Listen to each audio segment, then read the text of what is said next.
তারা সদা সর্বদাই আল্লাহ তাআলার উপর তাওয়াক্কুল করবে, ভরসা করবে। যত মুসিবত আসুক না কেন সর্বাবস্থায় আল্লাহ তাআলার উপর তাওয়াক্কুল করবে। 4 নম্বর হলো আল্লাযীনা ইউকিমুনাস সালাত, যারা নামাজ কায়েম করবে, যারা নামাজ কায়েম করবে। 5 নম্বর হলো ওয়া মিম্মা রাযাকনাহুম ইউনফিকুন, আল্লাহ তাআলা তাদেরকে যে রিজিক দান করেছেন এই রিজিক থেকে আল্লাহর রাস্তায় তারা দান করবে। আল্লাহ তাআলা বলেন উলাইকা হুমুল মুমিনুনা হাক্কান, এরা হলো প্রকৃত মুমিন, হাকিকতাত মুমিন, বাস্তবসম্মত মুমিন। সুবহানাল্লাহ।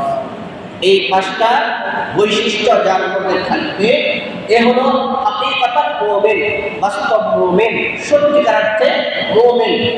উলাইকা হুমুল মুমিনুনা হাক্কান লাহুম দারাজাতুন ইনদা রাব্বিহিম ওয়া মাগফিরাতুন ওয়া রিজকুন কারীম।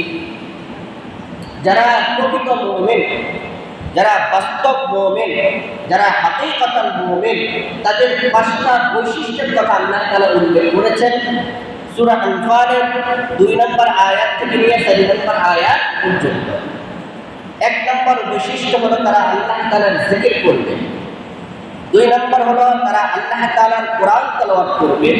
3 নম্বর হলো সব সময় আল্লাহ তাআলার উপর তাওয়াক্কুল করবেন, ভরসা করবেন। 4 নম্বর হলো তারা নামাজ কায়েম করবেন। 5 নম্বর হলো আল্লাহ তাআলা তাদেরকে যে সম্পদ দান করেছেন তা থেকে আল্লাহর রাস্তায় ব্যয় করবেন। আল্লাহ তাআলা বলেন উলাইকা হুমুল মুমিনুনা হাক্কান, এই 5টা বৈশিষ্ট্য যার মধ্যে থাকবে এ হলো প্রকৃত মুমিন। সুবহানাল্লাহ। এরা হলো প্রকৃত মুমিন। লাহুম দারাজাতুন ইনদা রাব্বিহিম, তোমাদের কাছে তাদের সম্মান না থাকলেও আল্লাহ তাআলার কাছে তাদের সম্মান অনেক বিশাল। আল্লাহ তাআলার কাছে তাদের সম্মান অনেক বিশাল। লাহুম দারাজাতুন ইনদা রাব্বিহিম, আল্লাহ তাআলার নিকট তাদের মর্যাদা অনেক বেশি। ওয়া মাগফিরাতুন, আল্লাহ তাআলা তাদের জিন্দেগীর সকল গুনাহগুলোকে ক্ষমা করে দেন। ওয়া রিজকুন কারীম, এবং আল্লাহ তাআলা তাদেরকে সম্মানজনক রিজিক দান করেন। সুবহানাল্লাহ। দুনিয়াতেও আখিরাতেও। সুবহানাল্লাহ। যারা প্রকৃত মুমিন এর মধ্যে এই 5টা বৈশিষ্ট্য থাকবে। আল্লাহ তাআলা বলেন এই 5টা বৈশিষ্ট্যওয়ালা ব্যক্তি প্রকৃত মুমিন। আর এই মুমিনদের জন্য আল্লাহ তাআলার কাছে মর্যাদা রয়েছে। আল্লাহ তাআলা তার জিন্দেগীর গুনাহগুলো মাফ করে দিবেন এবং আল্লাহ তাআলা তাকে সম্মানজনক রিজিক দান করবেন। সুবহানাল্লাহ। তাহলে এই 5টা বৈশিষ্ট্যের মধ্যে থেকে একটা বৈশিষ্ট্য হলো কি ইযা যিকিরাল্লাহু ওয়াজিলাত কুলুবুকুম, যখন আল্লাহ তাআলার জিকির করে তখন তাদের অন্তর নরম হয়ে যায়। তাহলে যাকিরিন, যারা আল্লাহ তাআলার জিকির করে বোঝা গেল তারা আল্লাহ তাআলার প্রিয় বান্দা এবং প্রকৃত মুমিন। সুবহানাল্লাহ। মুসলিম শরীফ এবং তিরমিজি শরীফের মধ্যে একটা হাদিস আসছে عن أبي هريرة رضي الله تعالى عنه وأبو سعيد رضي الله تعالى عنهما عن أبي هريرة رضي الله تعالى عنه وعن أبي سعيد رضي الله تعالى عنهما أنها شهد على رسول الله صلى الله عليه وسلم أنه قال لا يقعد قوم يذكرون الله إلا حفتهم الملائكة وغشيتهم الرحمة ونزلت عليهم السكينة وذكر الله في من عنده। মুসলিম শরীফ, তিরমিজি শরীফ, মিশকাত শরীফ এবং মুসনাদ আহমদের মধ্যে আছে হযরত আবু হুরায়রা এবং হযরত আবু সাঈদ রাদিয়াল্লাহু তাআলা আনহুমা থেকে বর্ণিত। উভয়জন আল্লাহ রাসূল সাল্লাল্লাহু আলাইহি ওয়াসাল্লাম থেকে হাদিস নকল করেন। উভয়জনে বলেন আমরা রাসূল করিম সাল্লাল্লাহু আলাইহি ওয়াসাল্লামের মজলিসে উপস্থিত ছিলাম। এমন অবস্থায় রাসূল করিম সাল্লাল্লাহু আলাইহি ওয়াসাল্লাম বলেন যেই মজলিসে আল্লাহ তাআলার জিকির করা হয় ওই মজলিসটাকে চতুর্দিক থেকে ফেরেশতারা বেষ্টন করে নেয়। সুবহানাল্লাহ। হাফাতুহুমুল মালায়েকা, ওই মজলিসটাকে ফেরেশতারা বেষ্টন করে নেন। ওয়া গাশিয়াতুহুমুর রাহমা, এবং আল্লাহ তাআলার রহমত দিয়ে বেষ্টন করে নেন।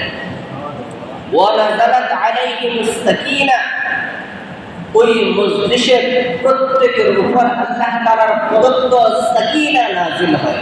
সুবহানাল্লাহ। ওয়া যাকারাহুল্লাহু ফী মান ইনদা, এরা তো জমিনের মধ্যে কয়েকজনে মিলে আল্লাহ তাআলার জিকির করে, বা আল্লাহ তাআলা উৎকৃষ্ট ফেরেশতাদেরকে নিয়ে তাদের মজলিসে এই সকল ব্যক্তিদের কথা স্মরণ করেন, জিকির করেন, আলোচনা করেন। সুবহানাল্লাহ। তাহলে বোঝা গেল জিকিরকারী ব্যক্তি কত দামি ব্যক্তি, যে এখানে এই মজলিসে বসে আল্লাহ তাআলার জিকির করে, অথচ আল্লাহ রাব্বুল আলামিন ফেরেশতাদের মজলিসে তার আলোচনা করেন। সুবহানাল্লাহ।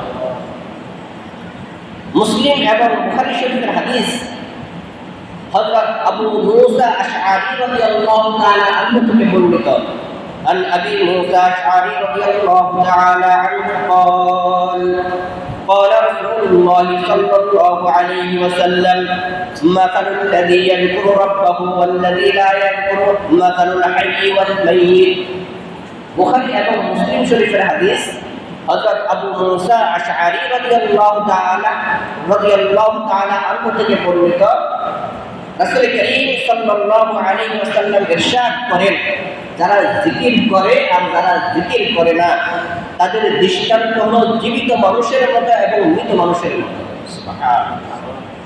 তার মানে যারা জিকির করে তারা হলো জীবিত মানুষ, আর যারা জিকির করে না তারা হলো মৃত মানুষ। কাল হাইয়্যি ওয়াল মাইয়িত, জীবিত এবং মৃত মানুষের দৃষ্টান্ত দিলেন। রাসূল করিম সাল্লাল্লাহু আলাইহি ওয়াসাল্লাম বলেন, যারা জিকির করে এরা হলো জীবিত মানুষ, আর যারা জিকির করে না এরা হলো মৃত মানুষ। মৃত মানুষের কোনো মর্যাদা আছে? সকল মর্যাদা তো জীবিত মানুষের। তো রাসূল করিম সাল্লাল্লাহু আলাইহি ওয়াসাল্লাম বলেন, যারা জিকির করে এরা হলো জীবিত মানুষ, তাদের কলবটা জীবিত থাকে, আর যারা জিকির করে না এদের কলবটা মরে যায়, এরা হলো মৃত মানুষ। বুখারী শরীফ এবং মুসলিম শরীফের একটা হাদিস আসছে, عن أبي هريرة رضي الله تعالى عنه قال قال رسول الله صلى الله عليه وسلم يقول الله تعالى أنا عند ظن عبدي بي وأنا معه إذا ذكرني فإن ذكرني في نفسه ذكرته في نفسي وإن ذكرني في ملأ ذكرته في ملأ خير منهم। বুখারী এবং মুসলিম শরীফের হাদিস, হযরত আবু হুরায়রা রাদিয়াল্লাহু তাআলা আনহু থেকে বর্ণিত, তিনি বলেন, হাদিসে কুদসি মানে আল্লাহ তাআলাই বলেন। হাদিসে কুদসি বলা হয় যেটা আল্লাহ তাআলার কথা, কিন্তু এটা কোরআনের আয়াত না। আল্লাহ তাআলারই কথা, কিন্তু এটা কোরআনের আয়াত না। এটাকে বলা হয় হাদিসে কুদসি, অর্থাৎ আল্লাহ তাআলার কথাই। আল্লাহ তাআলা বলেন, বান্দা আমার ব্যাপারে তার জন্য যেমন ধারণা করে আমি তার সাথে সেরকম মুআমালা করি। সুবহানাল্লাহ। বান্দা তার বিষয়ে আমার ব্যাপারে যেভাবে ধারণা করে আমি তার সাথে সেরকমই মুআমালা। বান্দা যখন মনে মনে আমাকে স্মরণ করে বা আমিও তাকে স্মরণ করি, বা যখন সেই পুরো মজলিসে আমার কথা স্মরণ করে, আমার জিকির করে, বা আমি সর্বোৎকৃষ্ট মজলিসে তার কথা স্মরণ করি, সুবহানাল্লাহ, সেই জমিনে আমার কথা স্মরণ করে, আমি ফেরেশতাদের মজলিসে তার কথা স্মরণ করি। তাহলে বোঝা গেল যারা আল্লাহ তাআলার জিকির করে তাদের সম্মান কত বেশি। হযরত আব্দুল্লাহ ইবনে বুসর রাদিয়াল্লাহু তাআলা আনহু থেকে বর্ণিত, তিনি বলেন, জাআ আ'রাবিয়্যুন ইলান নবী সাল্লাল্লাহু আলাইহি ওয়াসাল্লাম ফাকালা আইয়ুন নাসি খায়র ফাকালা তুবা লিমান ক্বালা উমরুহু ওয়া হাসনা আমরুহু ক্বালা ইয়া রাসূলুল্লাহ আইয়ুল আ'মালি আফদালু ক্বালা আন তুফারিকা আদ-দুনিয়া ওয়া লিসানুকা রাতাবুন মিন যিকরিল্লাহ। হযরত আব্দুল্লাহ ইবনে বুসর রাদিয়াল্লাহু তাআলা আনহু আল্লাহ রাসূলের একজন জলিল কদর সাহাবী। তিনি বলেন, এক ব্রাহ্ম লোক রাসূল করিম সাল্লাল্লাহু আলাইহি ওয়াসাল্লামের মজলিসে এসে বললেন, ইয়া রাসূলুল্লাহ, আমি আপনার কাছে দুটো বিষয় জানতে চাই। আমাকে আপনি সংক্ষেপে দুটো বিষয় অবহিত করেন, জানান। একটা হলো মানুষের মধ্যে কোন মানুষ শ্রেষ্ঠ এবং ইবাদতের মধ্যে কোন ইবাদত শ্রেষ্ঠ। দুটা প্রশ্ন করছেন। একটা প্রশ্ন হলো কি যে আইয়ুন নাস খায়র, মানুষের মধ্যে শ্রেষ্ঠ মানুষ কে। আরেকটা প্রশ্ন করেছিলেন যে আইয়ুল আ'মালি আফদাল, আমলের মধ্যে সর্বোৎকৃষ্ট আমল কি।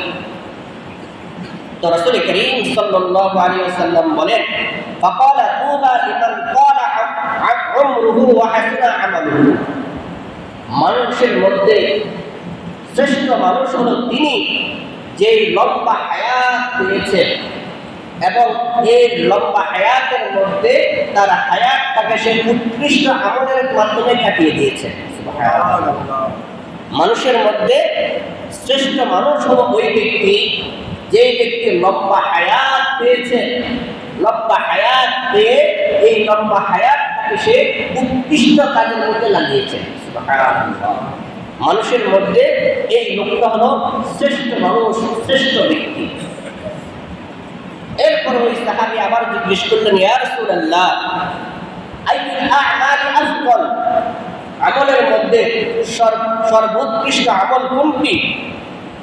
রাসূল করিম সাল্লাল্লাহু আলাইহি ওয়াসাল্লাম বলেন, ইন তুফারিকাদ দুনিয়া ওয়া লিসানুকা রাতাবুন মিন যিকরিল্লাহ, ওই আমল হলো শ্রেষ্ঠ আমল যখন তুমি দুনিয়ার থেকে বিদায় নাও, তখন তোমার জিহ্বাটা আল্লাহ তাআলার জিকিরের দ্বারা তরতাজা থাকে, সতেজ থাকে। এই আমলটা হলো তোমার শ্রেষ্ঠ আমল। সুবহানাল্লাহ। মানে এই লোকটা সদা সর্বদাই আল্লাহ তাআলার জিকিরের মধ্যে ব্যতিব্যস্ত থাকে, আল্লাহ তাআলার জিকিরের মধ্যে সদা সর্বদা ব্যতিব্যস্ত থাকার কারণে মৃত্যুর সময়ও তার জিহ্বার মধ্যে আল্লাহ তাআলার জিকির জারি থাকে। সুবহানাল্লাহ। এই আমলটা হলো শ্রেষ্ঠ আমল। সহজ কথা, আগেকার জামানায় সাহাবায়ে কেরাম রাসূলের দরবারে আসতেন, ছোট ছোট আমল জিজ্ঞেস করতেন, যখন জানতেন তখন আমল শুরু করে দিতেন। তো আব্দুল্লাহ ইবনে বুসর রাদিয়াল্লাহু তাআলা আনহু বলেন, ওই গ্রাম্য ব্যক্তি এসে রাসূল করিম সাল্লাল্লাহু আলাইহি সাল্লামকে বললেন, ইয়া রাসূলুল্লাহ, আমি তো গ্রামে থাকি, সব সময় আপনার সংসবে থাকার আমার সুযোগ হয় না, অতএব আমাকে এই দুইটা বিষয় আমি জানতে চাই, সহজে আমাকে এই দুইটা বিষয়ের আপনি উত্তর দিয়ে দেন। এক নম্বর হলো মানুষের মধ্যে শ্রেষ্ঠ মানুষকে, আরেকটা হলো আমলের মধ্যে শ্রেষ্ঠ আমল কি। তখন রাসূল করিম সাল্লাল্লাহু আলাইহি ওয়াসাল্লাম বলেন, মানুষের মধ্যে শ্রেষ্ঠ মানুষ হলো যে লম্বা হায়াত পেয়েছে আর এই লম্বা হায়াতটাকে সেই উৎকৃষ্ট কাজের মধ্যে ব্যয় করেছে। আর উৎকৃষ্ট আমল হলো সেই আমল যেটা যে যখন সে ইন্তেকাল করে তখন তার জিহ্বার মধ্যে আল্লাহ তাআলার জিকির জারি থাকে। সুবহানাল্লাহ। হযরত আব্দুল্লাহ ইবনে আব্বাস রাদিয়াল্লাহু তাআলা আনহুমা থেকে বর্ণিত, তিনি বলেন, ক্বালা রাসূলুল্লাহ সাল্লাল্লাহু আলাইহি ওয়াসাল্লাম, আশ-শাইতানু জাকিবুন আলা কলবি ইবনে আদম, ফাইদা যাকারাল্লাহু নাসা ওয়া ইযা গাফালা ওয়াসওয়াসা। বুখারী শরীফের হাদিস। হযরত আব্দুল্লাহ ইবনে আব্বাস রাদিয়াল্লাহু তাআলা আনহুমা থেকে বর্ণিত, তিনি বলেন, রাসূল করিম সাল্লাল্লাহু আলাইহি ওয়াসাল্লাম ইরশাদ করেন, শয়তান সদা সর্বদাই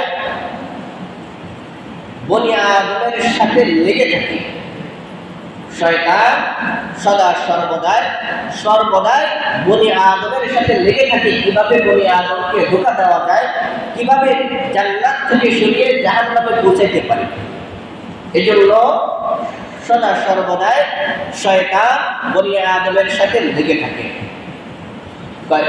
ফাইদা যাকারাল্লাহু নাসা, এই বনি আদম যখন আল্লাহ তাআলার জিকির শুরু করে দেয় তখন শয়তান তার থেকে অনেক দূরে চলে যায়। যখন বনি আদম আল্লাহ তাআলার জিকির শুরু করে দেয় তখন শয়তান তার থেকে দূরে সরে যায়। ওইটা অফলা ওয়াসওয়াসা, যখন গাফিল হয়ে যায় তখন শয়তান তাকে ধোঁকা দেয়। এই জন্য এই বিষয়টা আমি বলি, একটা উদাহরণ দিয়ে থাকি। দেখবেন যে ঘরের মধ্যে স্বামী স্ত্রী জাগ্রত থাকে, স্বামী স্ত্রীর মধ্যে মোহাব্বত, এর জন্য রাত্রে জাগ্রত থাকে, কথা বলে। আর চোর কিংবা ডাকাত যখন ডাকাতি করতে আসে কিংবা চুরি করতে আসে, দরজার পাশে এসে সে আগে দেখে যে বাড়ির মালিকরা জাগ্রত নাকি ঘুমন্ত। যদি দেখে ঘুমন্ত তখন দরজা ভাঙবে অথবা দরজার যে কোনো কৌশলের ভিতরে ঢুকে। আর যদি দেখে না এখনো ঘরের মালিকরা জাগ্রত আছে, তখন চোর কিংবা ডাকাত দূরে সরে অপেক্ষা করতে থাকে যে ঘরের মালিকরা কখন ঘুমাবে তখন সেই ঘরে। ঠিক তদ্রূপভাবে মানুষ যখন আল্লাহ তাআলার জিকির করে তখন মানুষের কলবটা এরকম জাগ্রত থাকে। শয়তান তার কাছে দ্বারাও আসতে পারে না। আর যখন মানুষ গাফিল হয়ে যায়, জিকির ছেড়ে দেয়, তখন শয়তান ওয়াসওয়াসা শুরু করে দেয়। এজন্য বুখারী মুসলিমের হাদিস, আল্লাহ রাসূল সাল্লাল্লাহু আলাইহি ওয়াসাল্লাম যে বলেছেন 7 শ্রেণীর মানুষ কিয়ামতের দিন আল্লাহ তাআলার আরশের ছায়ার নিচে থাকবে। তার মধ্যে থেকে এক শ্রেণীর মানুষ হলো কি, ওয়ারাজুলুন যাকারাল্লাহ খালিয়ান ফাফাদাত আইনা, এমন ব্যক্তি যে নীরবে নিভৃতে আল্লাহ তাআলার জিকির করে তখন তার চোখ দিয়ে অশ্রু প্রবাহিত হয়। সুবহানাল্লাহ। মানে তার অন্তরে আল্লাহ তাআলার মুহাব্বত জাগ্রত হয়ে যায়, তখন সে আল্লাহ তাআলার সাথে কথা বলে। তিরমিজি শরীফের হাদিস, আল্লাহ রাসূল সাল্লাল্লাহু আলাইহি ওয়াসাল্লাম বলেন, যে চোখ দিয়ে আল্লাহ তাআলার ভয়ে অশ্রু প্রবাহিত হয় ওই চোখ কখনো জাহান্নামের আগুনে জ্বলবে না। সুবহানাল্লাহ। যে চোখ দিয়ে আল্লাহ তাআলার ভয়ে অশ্রু প্রবাহিত হয় ওই চোখ কখনো জাহান্নামের আগুনে জ্বলবে না। তাহলে যে ব্যক্তি নিভৃতে নির্জনে একাকিত্বে বসে আল্লাহ তাআলার জিকির করে আর এই জিকিরের মাধ্যমে তার চোখের পানি ঝরে, ওই লোকটা অবশ্যই জান্নাতি মানুষ। ওই লোকটা অবশ্যই জান্নাতি মানুষ। সূরা আনফালের 2 থেকে 4 নম্বর আয়াত দ্বারা আমরা বুঝলাম যারা জিকির করে তারা খাঁটি মুমিন। আর এই হাদিস দ্বারা বুঝলাম জিকিরকারী হলো আল্লাহ তাআলার প্রিয় বান্দা, যারা কিয়ামতের দিন আল্লাহ তাআলার আরশের ছায়ার নিচে থাকবে। জিকির কাকে বলে? মূলত আল্লাহ তাআলার সকল ইবাদত হলো জিকির। আল্লাহ তাআলার সকল ইবাদত হলো জিকির। এটা আমভাবে জিকির। আর খাস কিছু আলফাজ আছে, এগুলোকে আমরা জিকির মনে করি। অর্থাৎ হাদিসের মধ্যে যে সকল আলফাজগুলো বর্ণিত হয়েছে এবং জিকির হিসেবে উল্লেখ করা হয়েছে এগুলাকে জিকির বলা হয়। মেরাজের রজনীতে যখন রাসূল করিম সাল্লাল্লাহু আলাইহি ওয়াসাল্লাম হযরত ইব্রাহিম আলাইহিস সালামের সাথে সাক্ষাৎ করলেন, তখন ইব্রাহিম আলাইহিস সালাম বললেন, হে রাসূল, আপনি আপনার উম্মতকে আমার পক্ষ থেকে সালাম পেশ করবেন। কি পাঠাইছেন? সালাম পাঠাইছেন। কে পাঠাইছেন? ইব্রাহিম খলিলুল্লাহ। তিনি বলেন, আপনার উম্মতের সাথে যখন দেখা হবে তখন আমার পক্ষ থেকে সালাম পাঠাবেন আর বলবেন জান্নাতের মাটি খুব উর্বর। কি বলবেন? জান্নাতের মাটি খুব উর্বর, যেন বেশি বেশি করে জান্নাতে গাছ লাগায়। সুবহানাল্লাহ। জান্নাতের মাটি খুব উর্বর, বেশি বেশি করে যেন জান্নাতে গাছ লাগায়। এখন জান্নাতে গাছ কেমনে লাগাবে?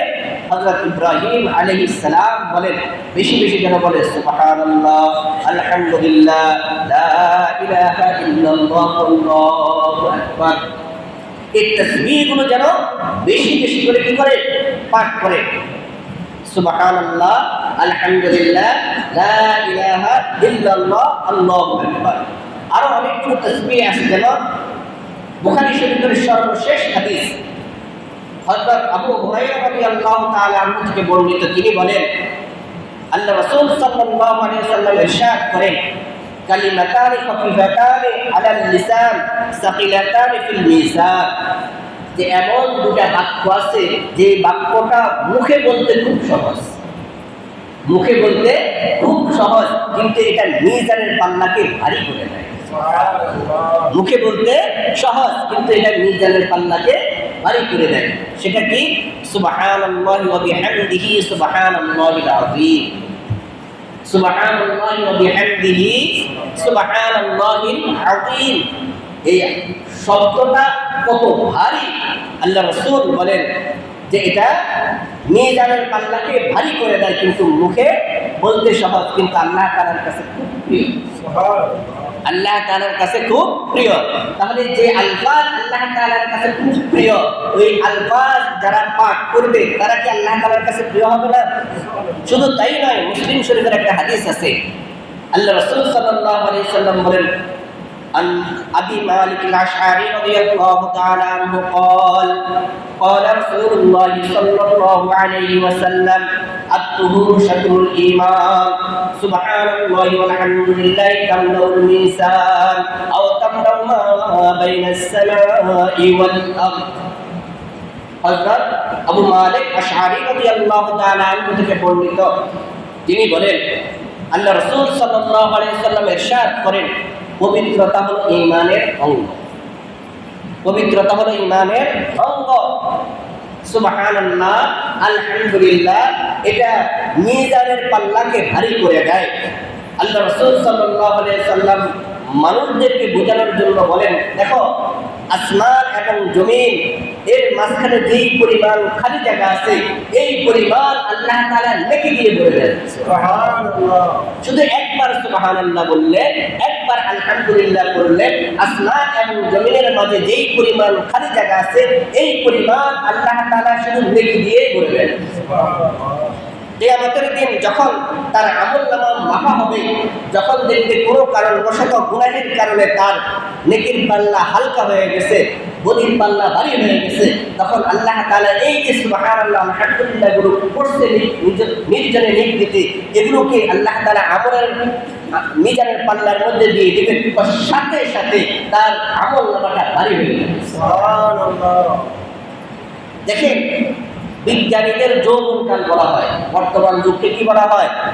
বিজ্ঞানীদের যৌবনকাল। এমন কোন জিনিস নাই যে তারা আবিষ্কার করে নাই, অথচ প্রথম আসমান কোথায় এখনো তার অস্তিত্ব তারা খুঁজে পায় না।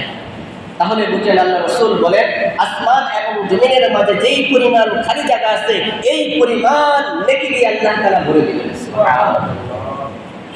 এজন্য যে ব্যক্তি আল্লাহ তাআলার জিকির করবে, আল্লাহ রাসূল সহজ ভাষায় বলে দিয়েছেন, সে হলো জীবিত এবং মৃত ব্যক্তির মতো। যে ব্যক্তি জিকির করবে সেই জীবিত, আর যে ব্যক্তি জিকির করবে না সে হলো মৃত। আর কিয়ামতের দিন যে ব্যক্তি জিকির করবে, সে কিয়ামতের দিন আল্লাহ তাআলার আরশের ছায়ার নিচে থাকতে পারবে। আমরা কে কে আল্লাহ তাআলার আরশের ছায়ার নিচে থাকতে রাজি আছি? একটু হাত তুলে দেখাই। এই জন্য সহজ একটা আমল শিখাই দিই, পারবেন না? প্রতি ৫ ওয়াক্ত নামাজের পরে সুবহানাল্লাহ আলহামদুলিল্লাহ আল্লাহু আকবার ১০০ বার পড়বেন। সুবহানাল্লাহ আলহামদুলিল্লাহ লা ইলাহা ইল্লাল্লাহ আল্লাহু আকবার, সবগুলো মিলিয়ে তাসবিহ মিলিয়ে কতবার? ১০০ বার। এরপরে প্রতিদিন সকালবেলা হোক অথবা মাগরিবের পরে হোক, মাগরিবের পরে হোক অথবা ফজরের পরে হোক ৫০০ বার লা ইলাহা ইল্লাল্লাহ, লা ইলাহা ইল্লাল্লাহ, লা ইলাহা ইল্লাল্লাহ কতবার? ৫০০ বার। তারপরে ইনশাআল্লাহ প্রতিদিন মাগরিবের পরে এবং ফজরের পরে একটা টাইম আমরা নির্দিষ্ট করে নেব। এক নির্দিষ্ট স্থানে করতে পারলে ভালো। যদি নির্দিষ্ট স্থান আমরা নির্ধারণ না করতে পারি, তাহলে যে কোনো সময় আমরা মাগরিবের পরে ফজরের পরে ৫০০ বার করে লা ইলাহা ইল্লাল্লাহ এটা আমরা জিকির করব। প্রতি ১০০ বারের পরে লা ইলাহা ইল্লাল্লাহ মুহাম্মাদুর রাসূলুল্লাহ বলব, প্রতি ১০০ বারের পরে। এর জিকিরের আগে ৩ বার ইস্তিগফার, ৩ বার দুরূদ শরীফ। জিকিরের পর ৩ বার ইস্তিগফার, ৩ বার দুরূদ শরীফ। ফায়দা কি? তো ফায়দা হলো সহজ কথা, দুনিয়া এবং আখিরাতে আপনার যত জরুরত আছে সকল জরুরত আল্লাহ তাআলা পূরণ করে দিয়েছেন।